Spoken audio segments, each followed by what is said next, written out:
Shalom, selamat pagi saudara-saudara yang diberkati dan sangat dikasihi Tuhan Yesus. Selamat merayakan kasih karunia Allah di pagi ini yang telah menganugerahkan lagi kita waktu dan kesempatan boleh menikmati hidup memasuki hari yang baru, Jumat 21 Oktober 2022. Melalui sabda pagi di hari ini kita diajak lagi untuk berada dalam persekutuan bersama lewat doa dan membaca firman Tuhan sebelum kita beraktivitas agar semua yang kita lakukan hari ini berkenan di hadapan Tuhan. Karena itu mari kita berdoa. Ya Yesus Kristus Tuhan dan Juru Selamat kami, bersyukur untuk hari ini. Kami diperkenankan lagi menikmatinya dengan sukacita. Kuat baru Kau beri bagi kami. Kesempatan untuk melanjutkan hidup kerja dan pelayanan Kau anugerahkan. Dan kami sangat membutuhkan firman-Mu agar kami tidak salah melangkah. Maka tuntunlah kami Tuhan dengan Roh-Mu agar disanggupkan untuk mengerti dan melakukan firman-Mu. Di dalam nama Yesus. Amin. Saudara-saudara, bacaan kita di pagi ini Pengkhotbah pasal 5 ayat 5 berkata demikian. Janganlah mulutmu membawa engkau ke dalam dosa, dan janganlah berkata di hadapan utusan Allah bahwa engkau hilaf. Apakah perlu Allah menjadi murka atas ucapan-ucapanmu dan merusakkan pekerjaan tanganmu? Itulah bagian Alkitab yang boleh menjadi bacaan kita bersama dalam Pengkhotbah pasal 5 ayat 5. Saudara-saudara yang dikasihi dan diberkati Tuhan Yesus, mulut manusia adalah bagian dari organ tubuh yang sangat berguna. Dipakai untuk berbicara, makan, minum, dan lain sebagainya. Mulut dipakai manusia sebagai alat untuk berkomunikasi, mengeluarkan perkataan yang dapat membangun sebuah hubungan atau relasi dengan sesama, tapi juga dengan Tuhan. Dengan perkataan yang keluar dari mulut seseorang, dapat menunjukkan kepribadian orang itu. Ada ungkapan yang berkata, mulutmu adalah harimaumu. Artinya sebuah pernyataan yang diucapkan dapat saja memangsa orang lain dan menjebak diri sendiri. Karena dengan mulut seseorang dapat mengucapkan kata-kata kotor, kasar, sembrono, mencaci maki, memfitnah, dan berbohong.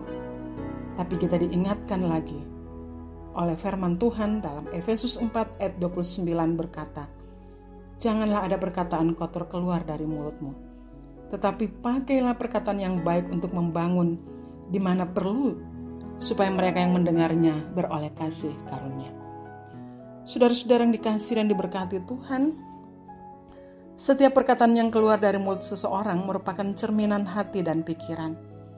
Oleh karena itu, janganlah kiranya mulut bahwa seseorang mencelakakan dirinya dan menyakiti orang lain. Umat Allah diingatkan untuk terus memohon tuntunan hikmat dalam berkata-kata agar mempergunakan mulut dengan bijaksana. Karena setiap perkataan yang keluar dari mulut adalah sebuah doa dan juga dapat menjadi kutuk. Ukuran mulut dan lidah memang kecil, tetapi memiliki dampak yang besar. Mulut terkadang memang sulit dijaga dan dikendalikan. Tapi orang-orang yang berpengetahuan menahan perkataannya, orang-orang yang berpengertian berkepala dingin. Itulah yang disebut Amsal 17 ayat 27. Saudara-saudara yang dikasihi dan diberkati Tuhan, dalam realita seringkali memang didapati ada orang percaya menutupi kesalahan akibat tidak menggunakan mulut untuk berucap secara bijak dengan berbagai bentuk dan berusaha membenarkan diri. Firman Tuhan Allah hari ini memperingatkan untuk berhati-hati menjaga mulut ketika kita berbicara di hadapan utusan Allah agar tidak banyak berdalil dan berdusta karena menutupi kesalahan berucap. Tuhan Allah murka terhadap orang-orang yang tidak dapat menguasai dan mengendalikan mulut sehingga mengeluarkan kata-kata yang dapat menjeratnya kepada dosa. Tuhan Allah pasti merusak setiap pekerjaan tangan yang dihasilkan oleh mulut orang yang berdusta, menipu, memfitnah, memperdaya orang lain dengan kata-kata yang hampa, yang merusak hubungan antar sesama manusia dan dengan Tuhan Allah.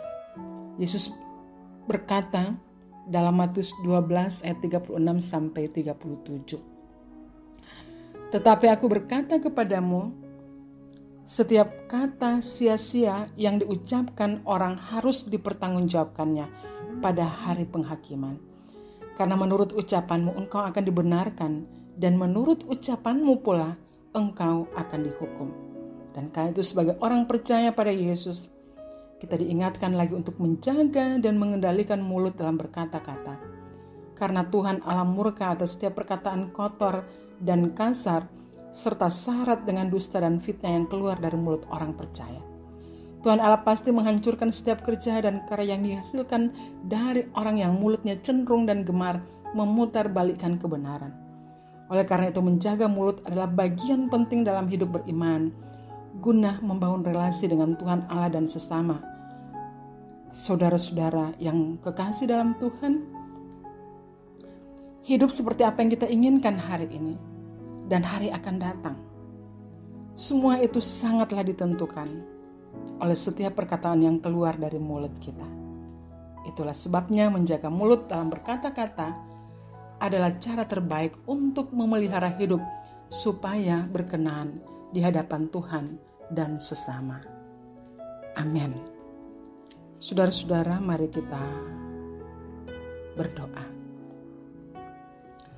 Ya Tuhan Allah, kami sedia menjalani hidup dan mengerjakan tanggung jawab kami pada hari ini untuk berkarya dan melayani supaya Engkau dimuliakan.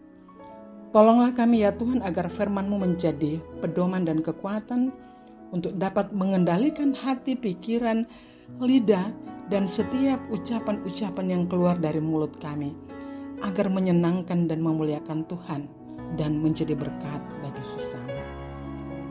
Di dalam nama Yesus kami berdoa. Amin.